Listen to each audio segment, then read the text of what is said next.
आलोक जी राम अवतार जी को सम्मानित करें। आदरणीय अध्यक्ष जी, मंच पर विराजमान विद्वत मंडली और बहनों भाइयों और प्यारे बच्चों, मैं तो संयोग से ही कल यहाँ के आपके कार्यकर्ता से भेंट हुई और आज मैं यहाँ उपस्थित हो गया। मेरी कोई पूर्व तैयारी या पूर्व योजना नहीं थी, फिर भी जो कुछ मेरे पास है मैं आप सबसे शेयर करना चाहता हूँ। बचपन में हम अपने गांव में सुनते थे कि राम जी हुए, सीता जी हुई और वो वन में भटकते रहे। राजकुमार राजकुमारियां होकर वो किस तरह से वन में भटके, और जो गांव की चाची ताई भाभी बहनें गीत गाती, राम और लक्ष्मण दोनों भाई दोनों वन को जा, हे कोई राम मिले भगवान। सच बात बताएं, वो गीत इतने भावुक होते थे कि वो माताएं बहनें गाती गाती खुद रोने लगती थी। कभी सिंह की धाड़ से माँ सीता डर जाती है, कभी उनके पैर में कांटा लग जाता है, कभी वो भूखे प्यासे जंगल में भटक रहे हैं, और इतना वो जीवंत होता था कि मैं भी उनके साथ कभी कभी रोने लगता था। मुझे नहीं पता था क्यों रो रही है, लेकिन लगता था मेरी ताई रो रही है तो मुझे भी रोना चाहिए। और जब समझने लगा तब लगा वास्तव में ये कितनी हृदय को छूने वाली बात है। बड़ा होकर इन सब स्थलों की खोज करने का प्रयास किया। आप सब विद्वान लोग बैठे हैं, मेरी बात को मतलब जो मैंने अनुभव किया वो बता रहा हूँ। राम जी की कहानी इन पढ़े लिखे लोगों के पास 1% भी नहीं है। आप किसी डॉक्टर के पास जाओ, वकील के पास जाओ, प्रोफेसर के पास जाओ, तो पहला प्रश्न पूछेंगे राम जी हुए थे, इसका कोई प्रमाण है? फिर कहेंगे राम, फिर अगली बहस शुरू होगी कि राम जी कब हुए, और कब हुए और हुए कि नहीं हुए, इसी बहस में उनकी सारी एनर्जी लग जाती है, वो किसी पहुंच नहीं पाते। ये एक किसी अयोध्या के संत की कृपा से ये यात्रा आरंभ हुई, और उन्होंने कहा अगर राम जी पर विश्वास है तो तुम चलते जाओ, तुम्हें रास्ता स्वतः मिलता चला जाएगा। उन्होंने 20 किलोमीटर का रास्ता बताया और कहा कि आगे चले जाओ, तुम्हें रास्ता बताने वाले मिलेंगे। अब आज के कोई विद्वानों से, इन तथाकथित बुद्धिजीवियों से पूछे तो कहेंगे ये तो मूर्खता है, जब तुम्हें रास्ते का ही नहीं पता तुम चल कैसे दिए। और बंधुओं, साइकिल से यात्रा आरंभ की, लेकिन ये भगवत कृपा है और मेरा विश्वास था कि मुझे रास्ता मिलेगा।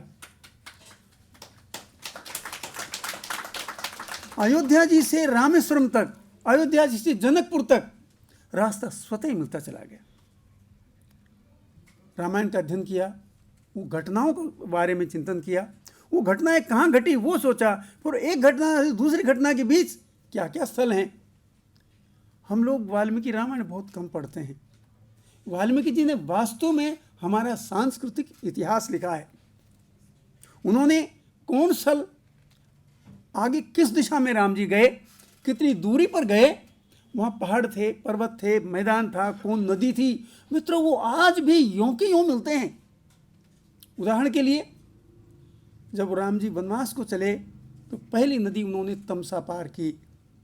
तमसा नदी आज भी वहाँ है। जो वाल्मीकि जी लिखते हैं कि गांव के लोग उनके पीछे पीछे हो गए और वो बहुत रोए, उन्होंने रुदन किया, तो वो गांव भी आज उस नाम का है, टाहडी नाम का, जहां अयोध्या के लोग बैठ के रोए, यानी डाह करने का अर्थ होता है इकट्ठे बैठ के रुदन करना। वो गांव आज भी है। फिर आगे बढ़े तो वाल्मीकि जी कहते हैं उन्होंने वेद श्रुति नदी पार की। मित्रों, वेद श्रुति नदी तो अब नहीं है, लेकिन उसका नाम विशु ही हो गया है। आगे चले, गोमती नदी पार की।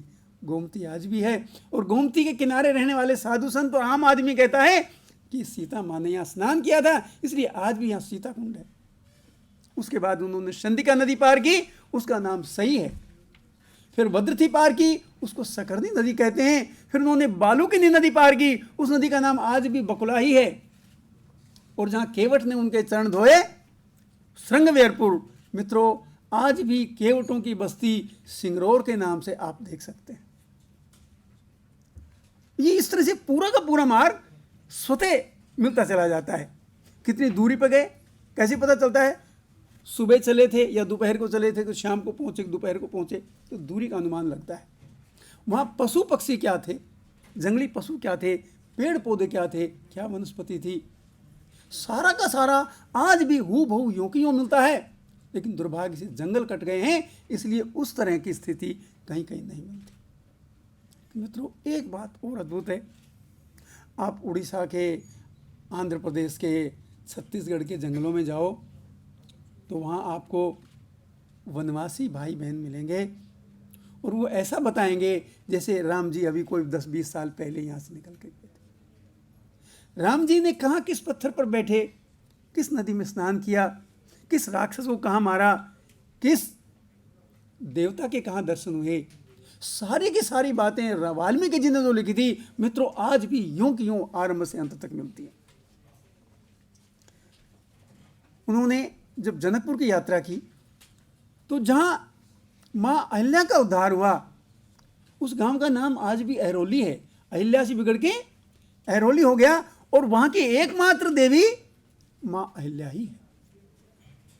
जहाँ शूर्पणखा का नाक कटा वो स्थल भी है और जहाँ ताड़खा का वध किया वो स्थल भी आज यूं की यूं मिलता है। अभी तक अयोध्या जी से रामेश्वरम तक 249 स्थलों की खोज हुई है और अयोध्या जी से जनकपुर और वापस आने तक का 41 स्थलों की खोज हुई है। राम जानकी मार्ग आज भी है और सरकार से मान्यता प्राप्त है। लेकिन दुख की बात तो यह है कि हम अपने निहित स्वार्थों के कारण इस सत्य इतिहास को जानते हैं लेकिन स्वीकार नहीं करना चाहते। हम अयोध्या जी से जनकपुर के मार्ग में, जो जनकपुर से अयोध्या जी आया, सरकार कहती है कि ये राम जानकी मार्ग है, पुराने अभिलेख में है, लेकिन मन से स्वीकार नहीं करते। अनेक परंपराएं, मेरे पास बहुत सारी परंपराएं, मैं 2-3 परंपरा बता के अपनी अगली बात कहूं। 1947 से पहले नेपाल, जनकपुर की सरकार, जनकपुर का प्रशासन अयोध्या प्रशासन को हर साल टैक्स भेजता था।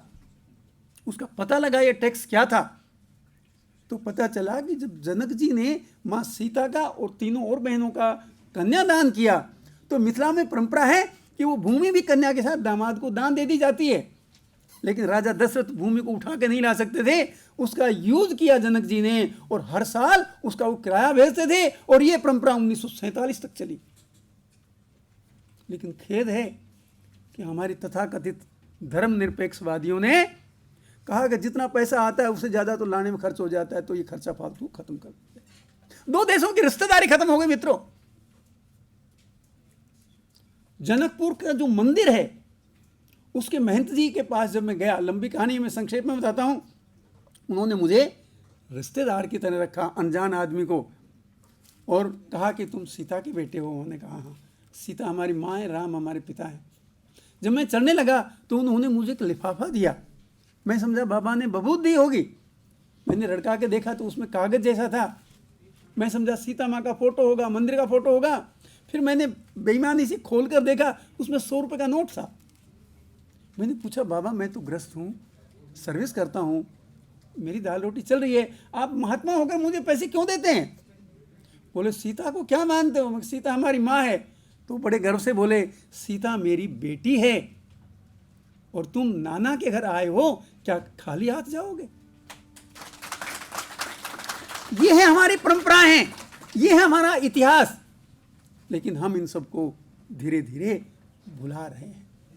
छत्तीसगढ़ में सीता माँ के नाम की आज भी अनेक सीता मढ़ियाँ, सीता नहानियाँ इतनी लाइन की लाइन में मिलती हैं। मित्रों, हम ये जो जीवन का सुधारने का, सीखने का जीवन की देख रहे हैं, यदि हम राम राज्य को आदर्श बना लें तो ऊंच नीच माने नहीं कोई, राम प्रताप विषमता खोई। ये जितने परेशानियां हैं, ये नक्सली आ गए, ये विद्रोही आ गए, ये आ गए, यदि राम जी के कृपा से, उनके कार्य से विषमता समाप्त हो जाए तो बंधुओं ये सब कार्य करने की शायद आवश्यकता ही नहीं पड़ेगी। मैं संक्षेप में कहता हुआ, ये सारी चीज़ें आज भी हैं, हमारी सांस्कृतिक धरोहर है जो धीरे धीरे लुप्त हो रही है। हमने इन धरोहरों का संरक्षण करने का संकल्प किया है, वो हम कर रहे हैं। मैं आप सबसे मैं अपेक्षा करूँगा, युवाओं से विशेष रूप से, सारे कामों में नहीं उलझें। ये भी मैं कर लूँगा, ये भी कर लूँगा, ये भी कर। मित्रों, जीवन का एक संकल्प लेकर बढ़ेंगे तो निश्चित रूप से सफलता मिलेगी।